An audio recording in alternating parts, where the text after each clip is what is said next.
இலங்கை கடற்படையினரால் தமிழக மீனவர்கள் தாக்கப்படுவது தொடர்கதையாக இருக்கிறது.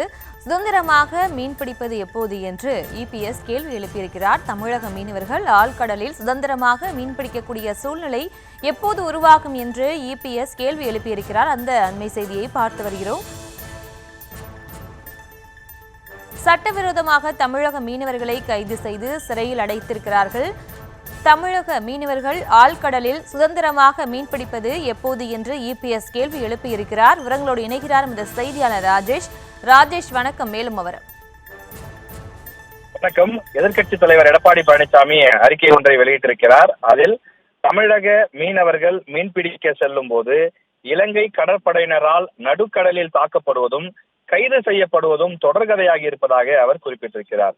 கடந்த 8ஆம் தேதி மயிலாடுதுறை மாவட்டம் பூம்புகார் சட்டமன்ற தொகுதிக்குட்பட்ட வானகிரி ஊராட்சியை சேர்ந்த ராமையன் என்பவருக்கு சொந்தமான படகில் 12 மீனவர்கள் தரங்கம்பாடி பேரூராட்சி மற்றும் கடலூர் மாவட்டமான வசானா குப்பத்தை சேர்ந்தவர்கள் 2 பேர் என்று மொத்தமாக 14 பேர் சென்ற நிலையிலே படகில் பழுது ஏற்பட்ட காரணத்தினால் காற்று வேகத்தில் திசை மாறி இலங்கை கடற்பரப்பிற்குள் சென்றதனால் அவர்கள் இலங்கை கடற்படையால் கைது செய்யப்பட்டிருக்கிறார்கள் என்று குறிப்பிட்டிருக்கிறார்.